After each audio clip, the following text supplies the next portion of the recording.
Hello, Degrassi fans, and welcome to the Degrassi Kid podcast, where each week we break down the history and impact of our favorite teen TV show.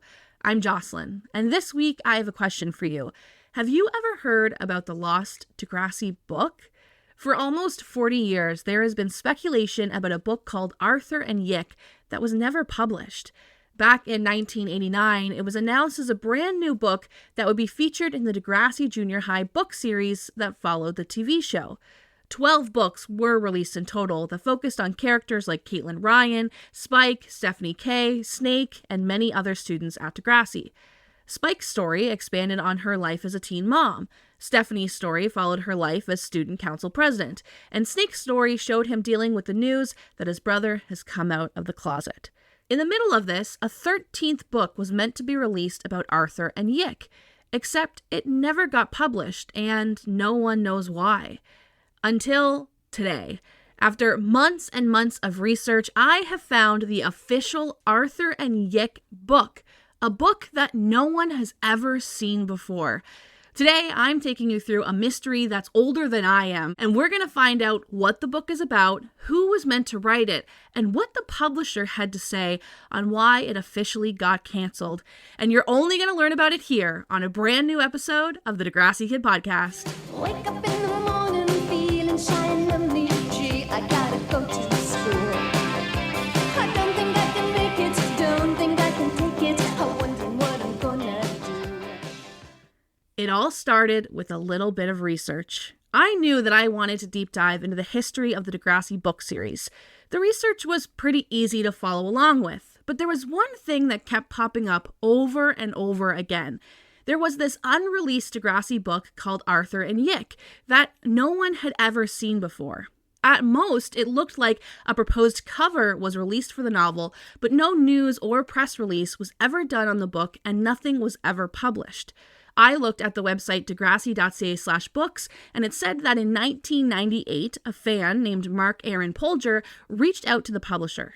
Mark basically just got a confirmation that the book was definitely canceled, but with no definitive reason as to why. So I got curious, and I started to dive in.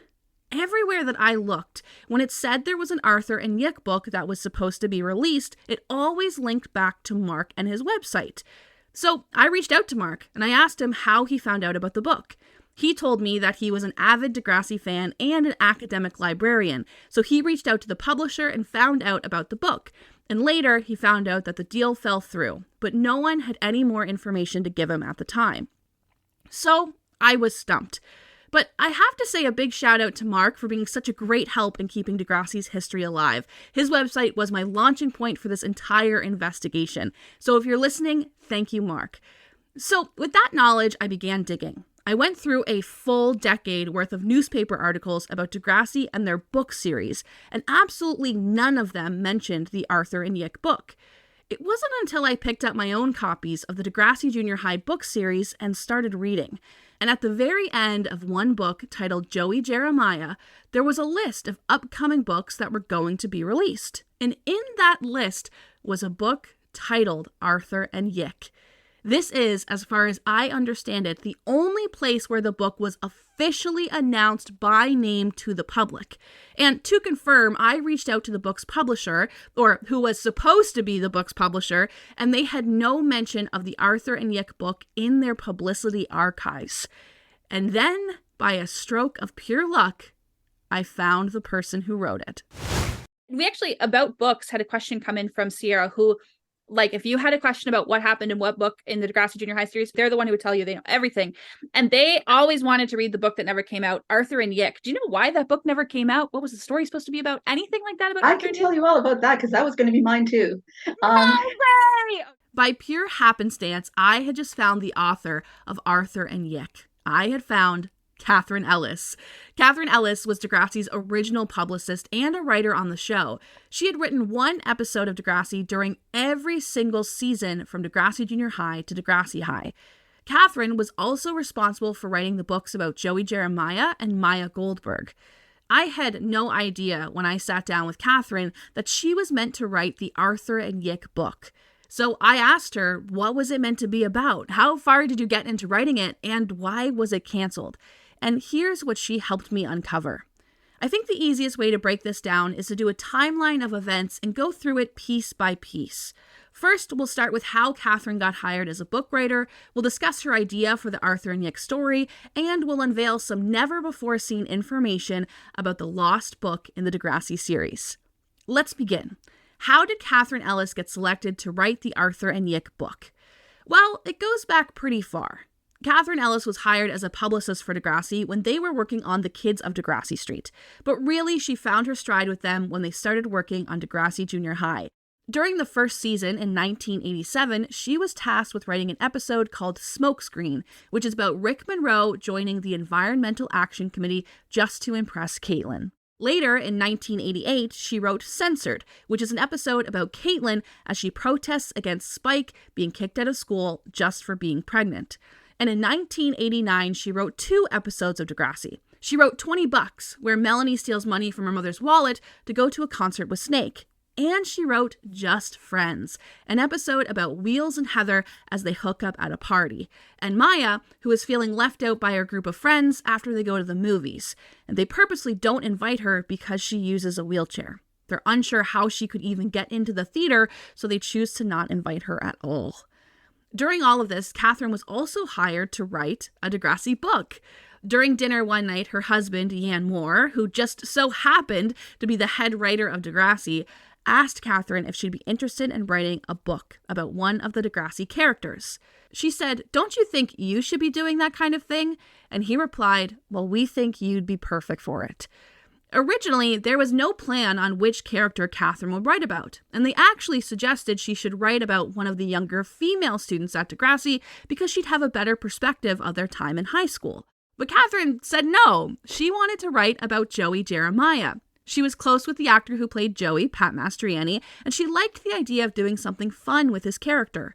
The book follows Joey as he dreams of being a rock star, but first has to deal with the reality of flunking grade 8.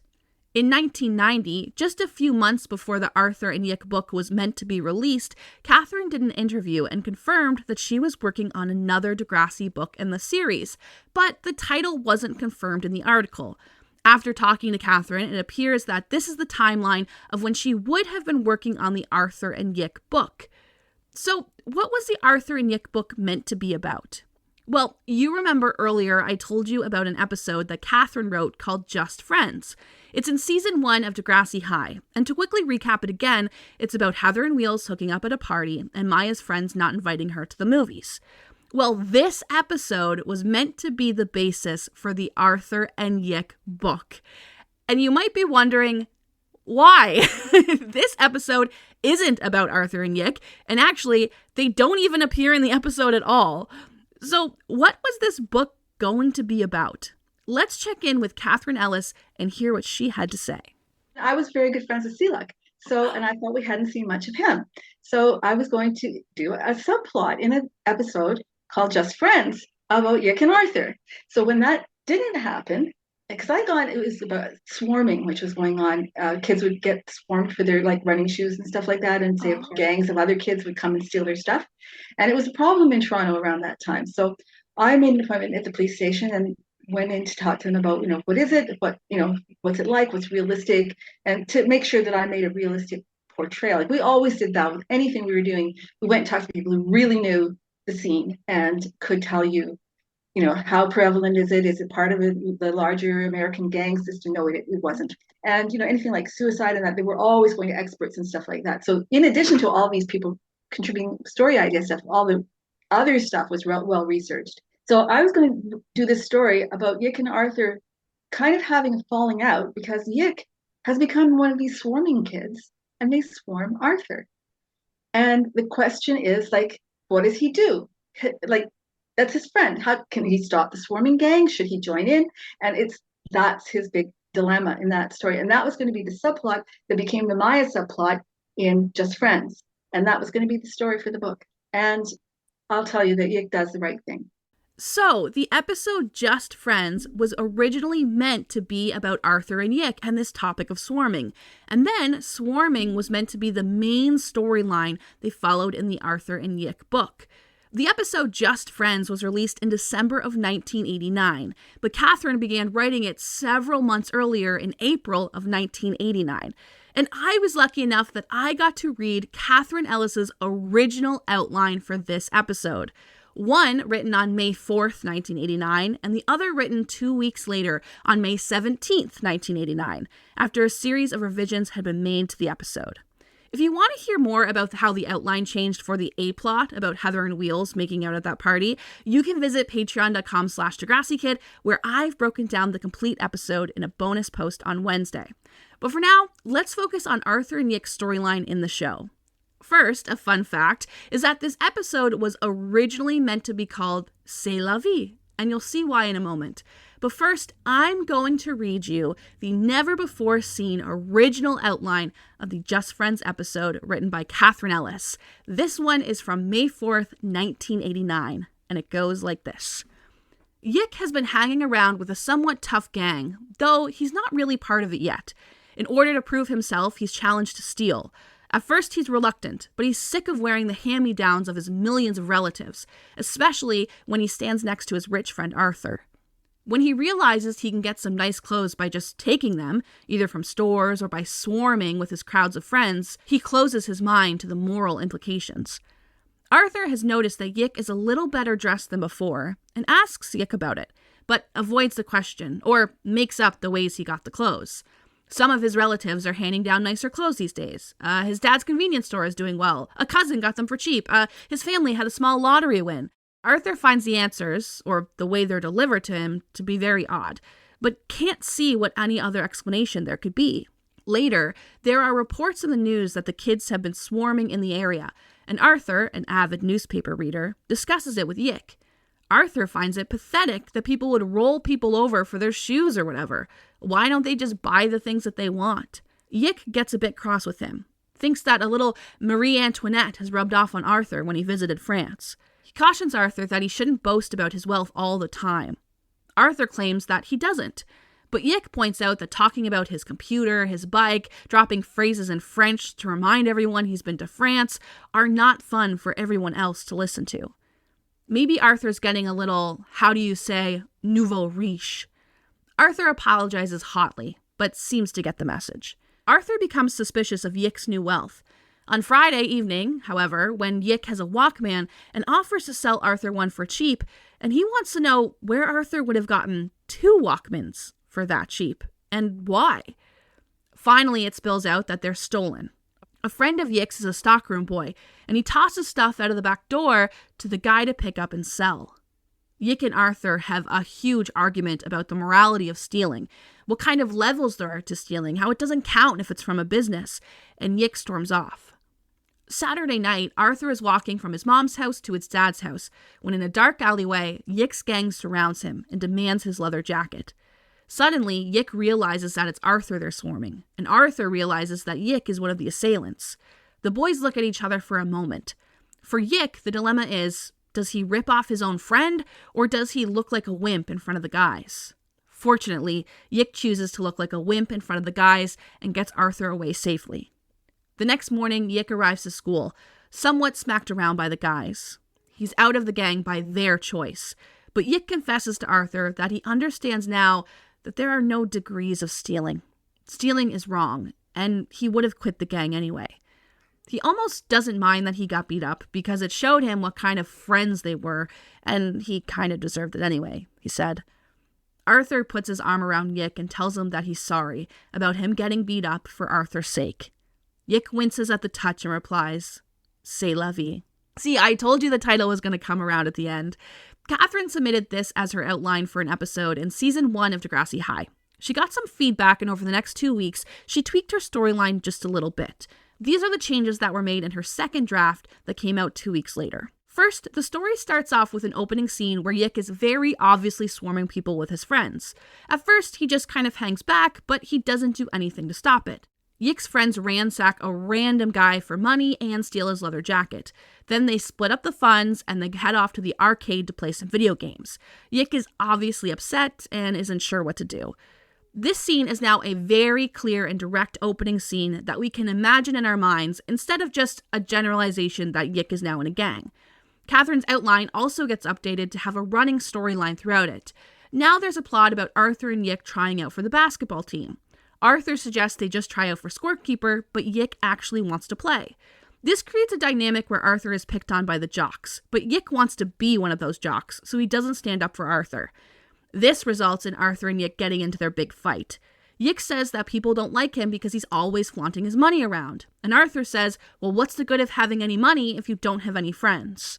Previously, Yick was trying to get Arthur to come hang out with his new friends, and Arthur was hesitant. But now, Arthur's pushing to hang out with them so he can rekindle his friendship with Yick. But Yick doesn't think that's a good idea. He doesn't want Arthur to know about the swarming. Later, Yick and his friends actually swarm Arthur, and the story plays out the same way it did in the original outline, except this time we actually see Yick getting beat up by his new friends. Over time, smaller changes are made in the story until finally they decide to wipe the storyline altogether. And now the story is about Maya and her friends going to the movies. And so I asked Kathryn, why? Why was this storyline wiped altogether? Why didn't it make it into the books? And what did she think about the decision to end it all together? I think that the older kids were, they always talk in like children's publishing and stuff that readers are aspirational. They want to read up. They want to find out what's going to happen next. When I was teaching, if you couldn't get the class's attention, you just had to say, when I was at university, bang, everybody's looking at you. I want to know what happens next. People like to know what's next. They like to prepare themselves when they're watching a show or reading a book or a movie, seeing a movie. And so I think that because the viewers were probably, a lot of them were the exact age of the kids, they either wanted to see what the older kids were doing or what they themselves were doing if they were in the older group. Maybe the kids who were younger than the youngest kids who were watching the show might have liked them. I mean, they certainly did. I mean, there was tons of Melanie fans, there's tons of Caitlin fans, there's tons of Yick and Arthur fans. I mean, they were all popular characters, but they just didn't seem to be as exciting in some ways because the older ones were trying a new thing. They were starting to date. They were starting to drive cars. You know, that's the kind of thing that kids younger are wanting to see. So even though Joey was pushed into the lower grade by his failure, he was age-wise with Wheels and Snake character-wise. It made sense. Audiences were less interested in the younger grades because younger kids wanted to read up and see what was ahead of them in high school. They didn't want to read about the childish adventures of characters like Arthur and Yick. They wanted to read about the older kids like Snake, Wheels, and Joey. So the book was scrapped.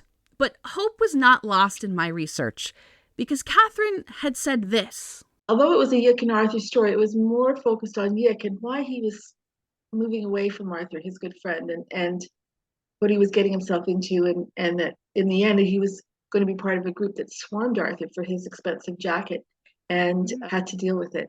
And it's the same sort of thing, doing something you shouldn't be doing and then feeling guilty and figuring out how to deal with it. Same idea, but quite a different plot line. It appeared I still had some digging to do. Kathryn had told me that she never actually wrote the Arthur and Yick book in full. She had only gotten as far as the outline and research about swarming, but never actually wrote a manuscript for the book. She pointed out that she was also never asked to write a book about Arthur and Yick. Her book would have been called Yick and Arthur, since it would have been written from Yick's point of view. Here's what Kathryn had to say. Well, I was interested that you found a title called Arthur and Yick, because the one that I was working on, I think, was called Yick and Arthur, because I was going to focus more on Yick rather, and why he changed, why he and Arthur split, and it was more about Yick, because Arthur changed a little bit too. Like, he got a little snobby and kind of la-di-da, and which we played up quite. We had some fun. I think Duncan had fun playing that kind of a role, rather than being sort of the little boy, which he was tired of. You know, he was younger than some of the other actors in the show and characters. His character was, but he was feeling himself growing up, and he didn't enjoy as much being the young one. And I think he enjoyed doing that. Like, I think he really enjoyed the all-nighter where he got to pretend he didn't know how to play poker, and he just cleaned him out. And I think that was a fun thing. That was one of the episodes that I worked on, and I really liked that part of it. And there was a little bit of that Yick and Arthur tension in there. So that's why I think that might have been about that year, which would have been 1990 period. That was because I was getting interested in those characters, and I think that's probably why I went there. But I was also personally friends with Selak, more so than Duncan. We all got along great. We were all good friends. But I mean, Selak and I and others like would hang out. One day he was upset about something at school. He came over to the house. So I had a different relationship with Selak from some of the others. And so I think that's part of why I wanted to focus on him a little bit, give him something fun to do or to think about. I'll admit it. I was really confused. At this point, I felt like my research was only leading to more and more questions than it was answers. But I still had some hope. I was about to go on a trip to Toronto where I was given unlimited access to the Degrassi archives. I could ask to see whatever I wanted. And I noticed in their archive was a folder called Arthur and Yick, the complete manuscript. Arthur and Yick, the complete manuscript. If Kathryn had never written the book and she remembered it being a completely different title, then what was I going to find? There it was, 122 pages of a complete manuscript for Arthur and Yick. I couldn't believe it. Except something weird was going on. The book wasn't written by Kathryn Ellis. It was written by Ken Roberts. If you listened to last week's episode, then you know that Ken Roberts was one of the leading writers on the Degrassi Junior High novel series. He wrote the books Stephanie K and Spike, which were the first 2 character books released in the official series. And Kathryn Ellis had actually written the Bible, or the rule book, for those 2 character books. And now he was writing the book version of Arthur and Yick, not Yick and Arthur like Kathryn was working on. At this point, I started asking myself, what was going on? But first, before we get into Ken's manuscript, let's regroup and figure out where we're at in the timeline. Where does Arthur and Yick fit into the series? First, we need to go back to the Joey Jeremiah book. Remember, it was this book where we first learned that the Arthur and Yick book would be published at all. In the back of the book, it says the upcoming stories are about Lucy, Arthur and Yick, Caitlin, and Snake. But the real publishing order is Lucy, Wheels, Caitlin, and Snake. It appears that Kathryn's version of the book was scrapped and replaced with a story about Wheels, which was written by a different author. Instead, Kathryn started working on her next book, which would be about Maya, and wouldn't be published until 1992. That checks out. Kathryn said that the stories about the younger kids, like Arthur and Yick, just weren't that interesting. So it makes sense that her story would be scrapped and replaced with another older character.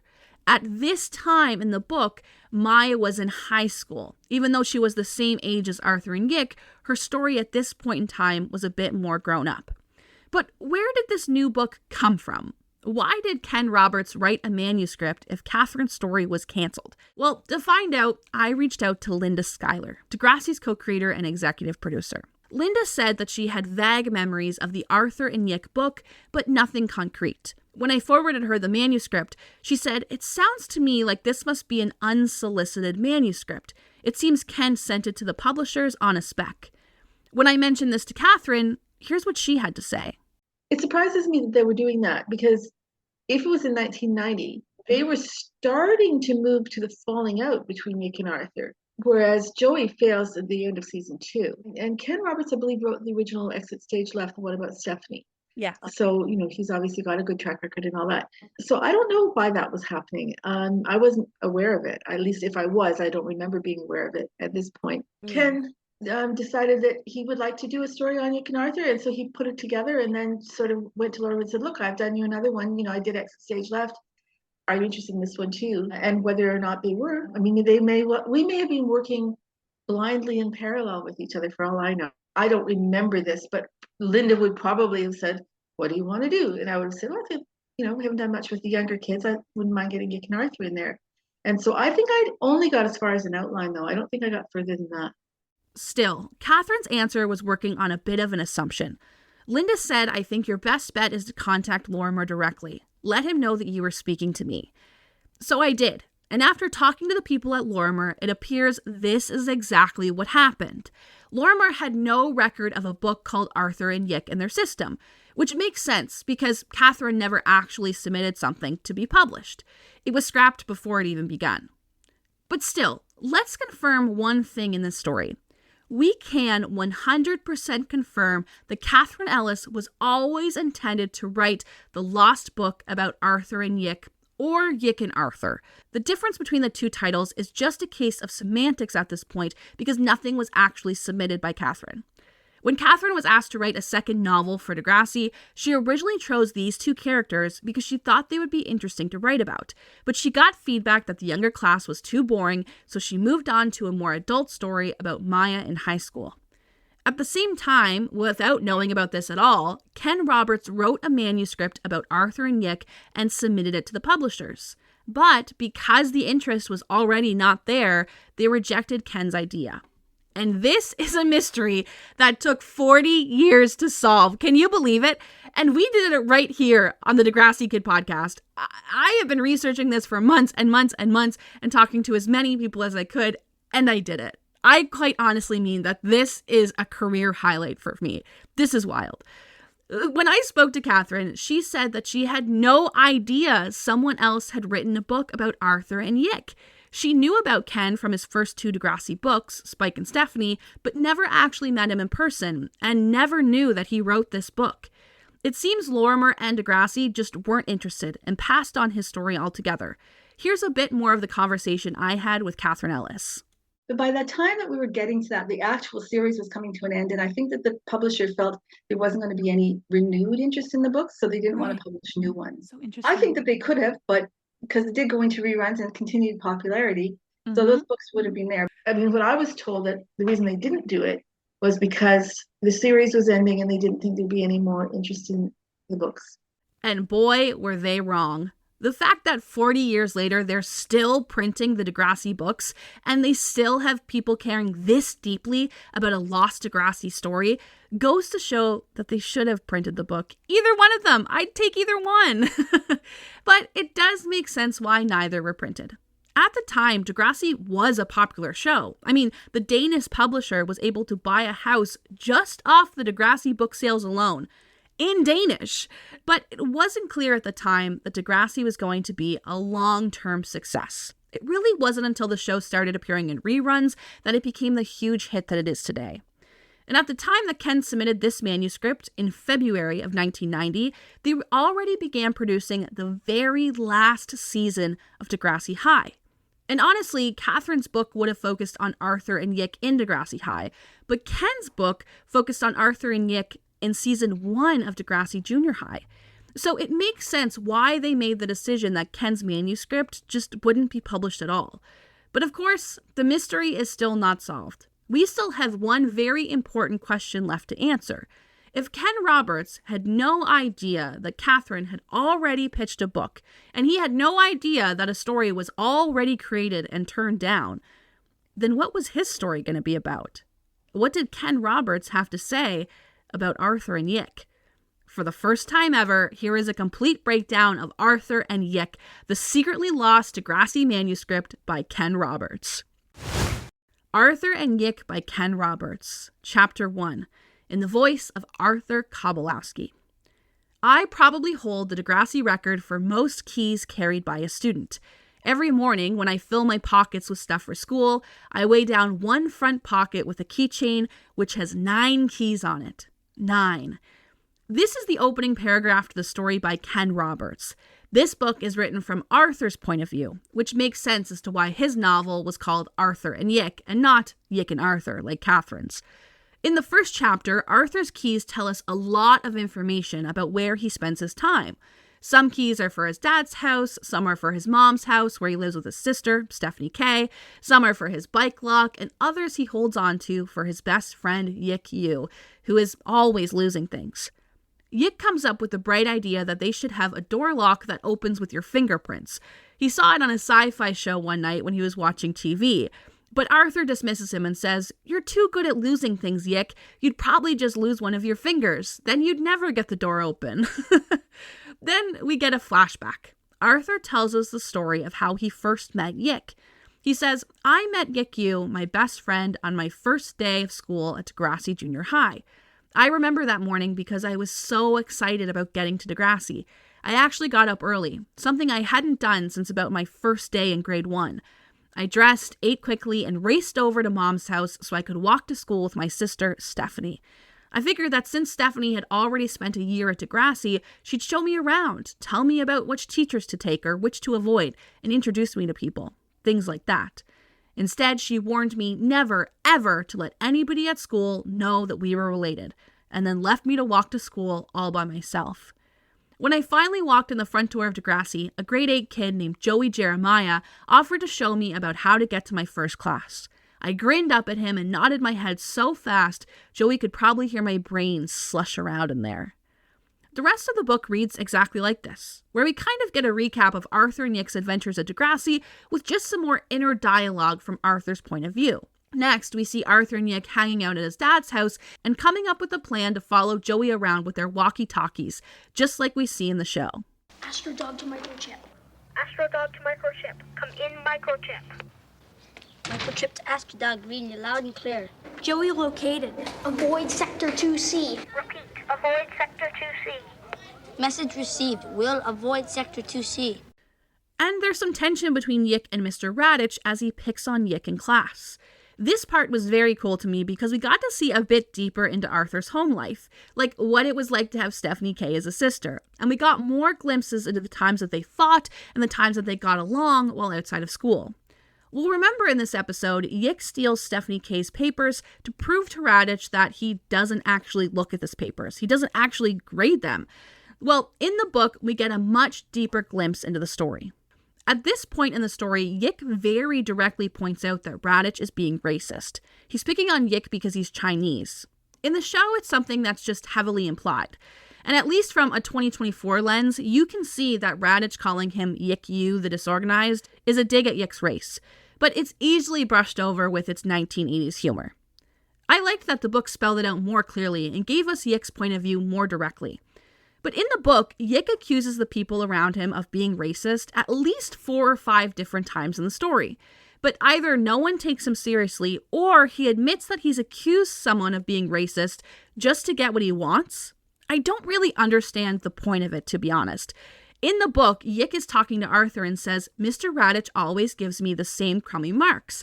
I bet he doesn't even read my stuff. He just sees my name at the top of the page and gives my report a C or a D.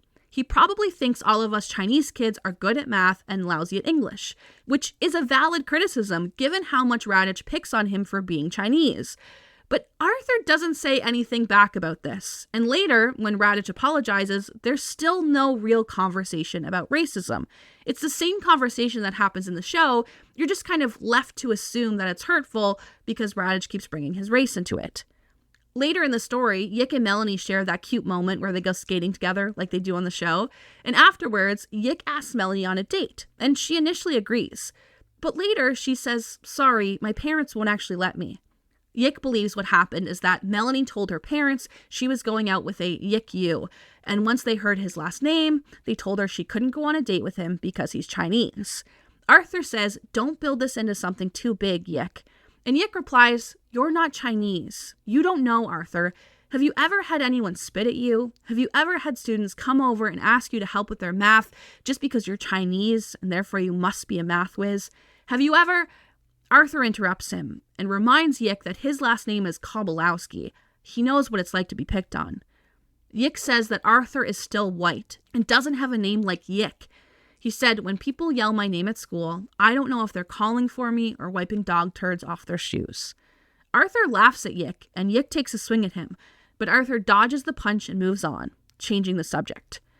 I think the conversation itself is really valid, and I think this would have been such an interesting story. Yick's feelings are very real, and it makes sense to have those worries and concerns as a young kid who comes from an immigrant family. But it just seems to have no real impact on the story. The story is from Arthur's point of view. So Arthur offers us his internal monologue about how he thinks Yick is just overreacting. So when he brushes Yick off, it feels like Yick is just being crazy. There's no point in the story where Arthur actually comes to understand Yick's perspective. And I think that would have made a really compelling story. Hearing Yick's point of view about his name and the way other kids treat him and how his teachers treat him made me feel much closer to his character and understand where he was coming from.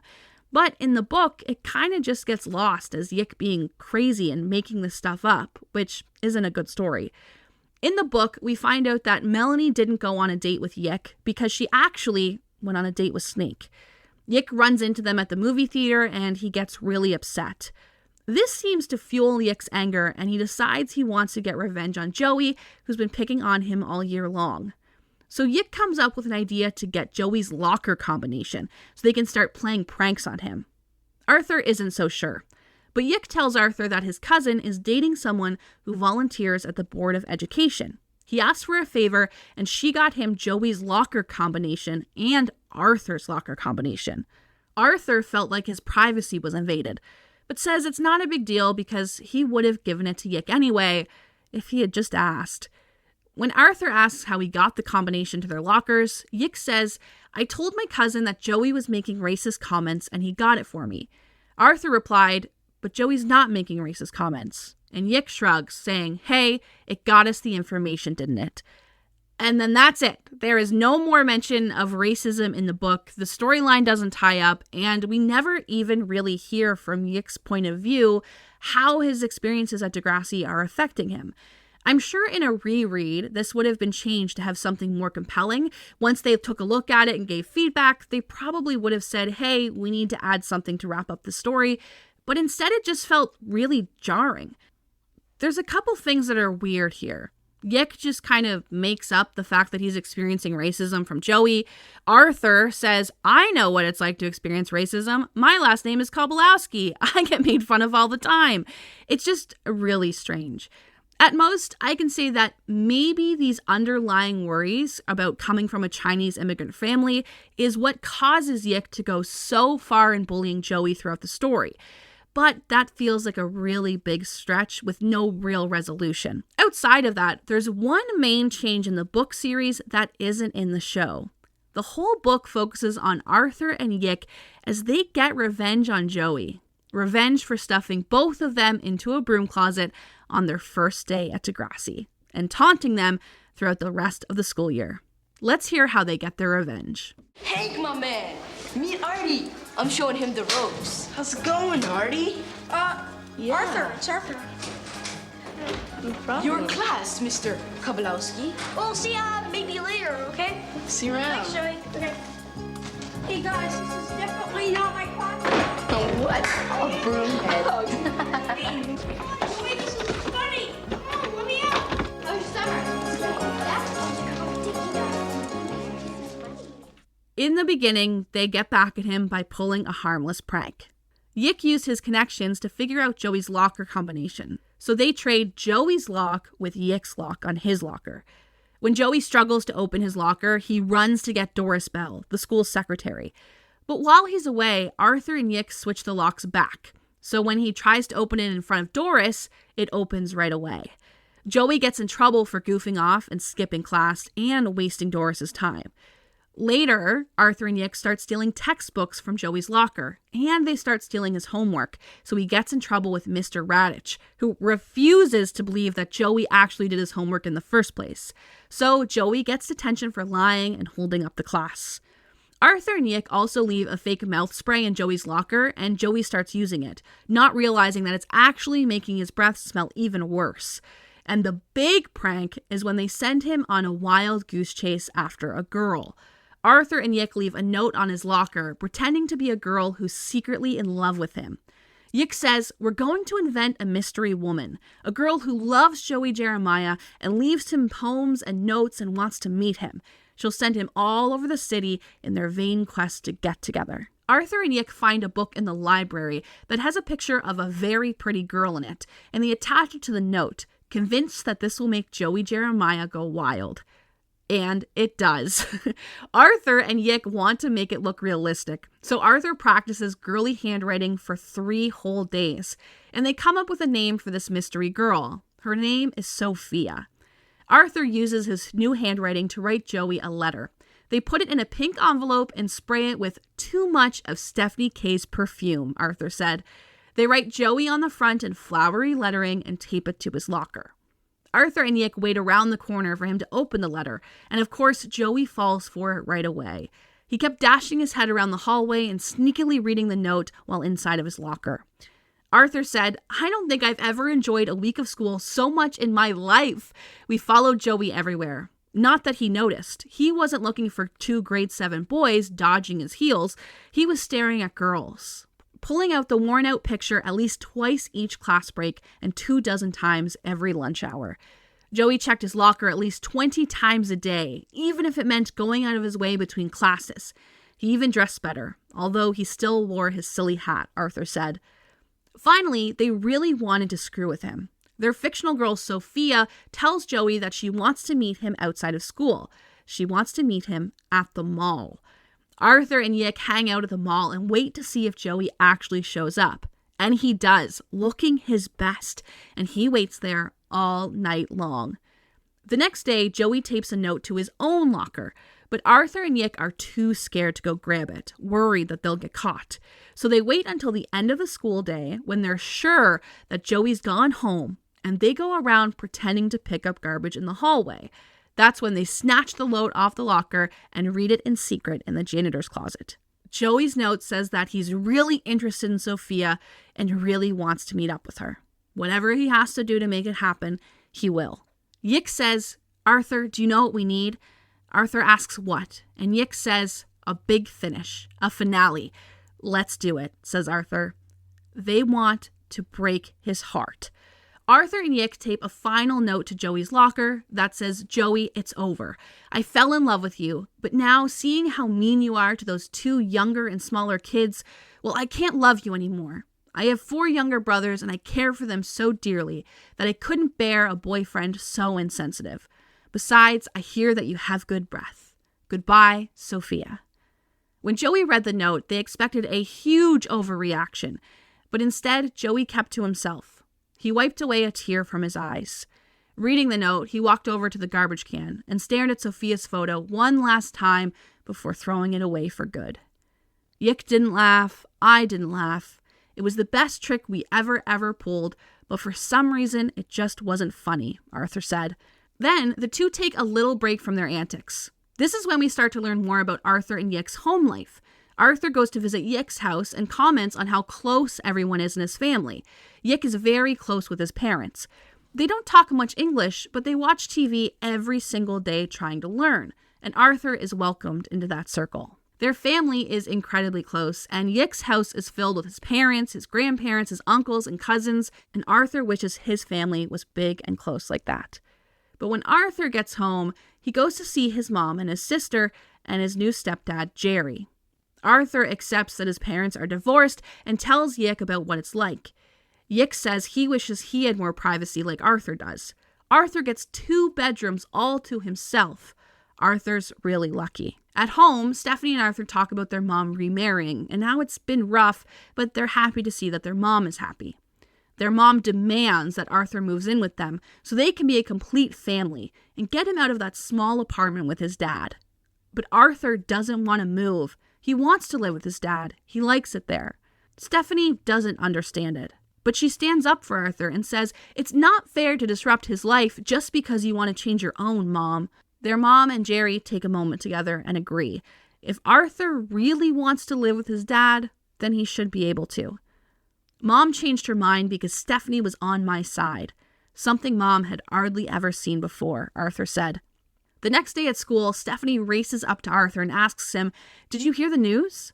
Arthur can't believe that his sister is even talking to him in public, so he has no idea what's going on. Then Stephanie says, "Joey failed. Joey failed his year." Arthur is stunned. Now Joey will be with him for another year and maybe even in his classes. And even worse, Arthur realizes it might be his fault. If Joey failed by just a little bit, by the narrowest of margins, then Yick and I were responsible. We made him fail. We stole one of his homework assignments from Mr. Radich's class, and he failed it. We took his books out of his locker about a dozen times. We filled his head with dreams of love and kept him running around a shopping mall when he should have been home studying. If Joey had been close to failing, Yick and I pushed him over, Arthur said. It's funny, but I never thought Joey Jeremiah would fail, Arthur said. He was always smiling and was always so cocky and so sure. In fact, it's one of the main reasons Yick and I love to pull our tricks on him. It wouldn't have been any fun to steal the books of a kid who really needed them. But that's what we did, Arthur said. When Arthur finds Yick, they talk about the incident. To soothe themselves, they say that they're not the reason he failed. If he failed by almost a margin, they would have just passed him. But we didn't help, Yick admits. At the end, Yick and Arthur make a pact to never ever tell anyone about the tricks we pulled on Joey Jeremiah this year. At night, Arthur goes to bed and replays the memory of Joey fighting with Raditch. I remember Raditch telling Joey how he hardly ever did his homework, so it was hard to believe he'd done it this one time. But he had. But he hardly ever did. And if he hardly ever did, then the one time he had, but he couldn't turn it in, well, it wouldn't have made him fail. Arthur replays it over and over in his head all night long. The next day, he said, Yick looked pretty tired himself. On the last day of school, the two make a bet together that when the last bell rings on their last class of the last school day, they'll run outside and whoever touches the fence outside of the school wins. The other owes them French fries. The two agree, but they get a little sneaky. They both go into each other's classrooms and change the clocks, so they are supposed to get out later than everyone else, ensuring a win that they'll get there first. The two had the exact same idea and pulled the exact same prank on each other. They race outside at the end of the school day and laugh at each other's pranks. It's much better to pull them on each other. And hey, maybe next year, with Joey in their class, they can all be friends, too. Arthur asks Yick, hey, since you're a big kid now, having passed grade 7 and all, do you want your keys back? Yick said, yeah, I do. Arthur's proud of him, but asks him what he's going to do. Is he going to get a key for his rings? Yick says no. Arthur asks, then why do you want your keys back? Aren't you just going to lose them? Yick says, actually, my parents promised me a special present if I still had all my keys at the end of the year. I lost mine weeks ago, but they never have to know. The two boys laugh and get ready to embrace the summer together. And that's it. That's Arthur and Yick by Ken Roberts, the secretly lost manuscript that you never knew was lost at all. Can you believe it? We did it. We found the lost Degrassi book. In fact, we found 2 lost Degrassi books. In my opinion, I can see why the second book wasn't picked up. It was essentially just a recap book with an added element of Arthur and Yick picking on Joey. We did learn a little more about Arthur and Yick's home life, their school life, and their relationships with their friends and family. But overall, the books and the show were focusing on things like homosexuality, teen pregnancy, and assault. The kids and the show had all grown up, and this book would have felt really out of place at the time that it would have been published. Though I still would have loved if it was published. The Kathryn Ellis book, in my opinion, would have been the one that got published if they were interested. The storyline was more mature, it was a brand new story, and it fit into the timeline of where the characters were at in the show at the time. But what I really want to know is your opinion. If you're listening on Spotify, there's a poll asking which book you'd like to read. And if you're listening on Patreon, then I want to hear your opinions in the comments. And don't forget, we are going to have 2 pieces of bonus content on Patreon. Number 1, I'll be recapping the original plotline between Heather and Wheels in the episode Just Friends before it got changed for TV. And number 2, I'll be reading you some excerpts from the Arthur and Yick book by Ken Roberts. But for now, I have to say a huge thank you to Mark Aaron Polger, Kathryn Ellis, Linda Schuyler, and James Lorimer, who were a huge help in my research for this podcast. And to all of our Patreon subscribers who helped make it possible at all. We're saying thank you to Amber, Nicholas, and Sarah J on our Degrassi Student Council team on Patreon. Thank you so much. And Amy, Angie, Alana from the New Year, New Look, New Podcast, Ashley, Becca, Brittany, Christina, Chantel, Chrissy, Christopher, Daniela, Darcy, Dave, Ethan, Degrassi CSI, Emily, Gina, Jackie, Jamie, Jay, Joe, Joey, Jolene, Jess, Catherine, Casey, Kennedy, Kristen, Crystal, Kylea, Kat, Courtney, Lizzie Games, Lily, Lindsay, Lizzie, Mark, Megan, Mina, Molly, Melanie, Mackenzie, Mike, Nessa, Nixon from the Degrassi Generations Facebook group, Rebecca, Rachel, Racine, Randy, Eugene, Shannon, Sarah, Shane, Sunita, Sam, Stephanie, Taylor, and Zach. And a huge thank you to our editor, Evie Piscini, for making this episode possible and for joining me at the Toronto Archives where she photocopied every page of the Degrassi book. We will see you guys next week as we interview a Degrassi actor on the Degrassi Kid podcast. Love you. Bye.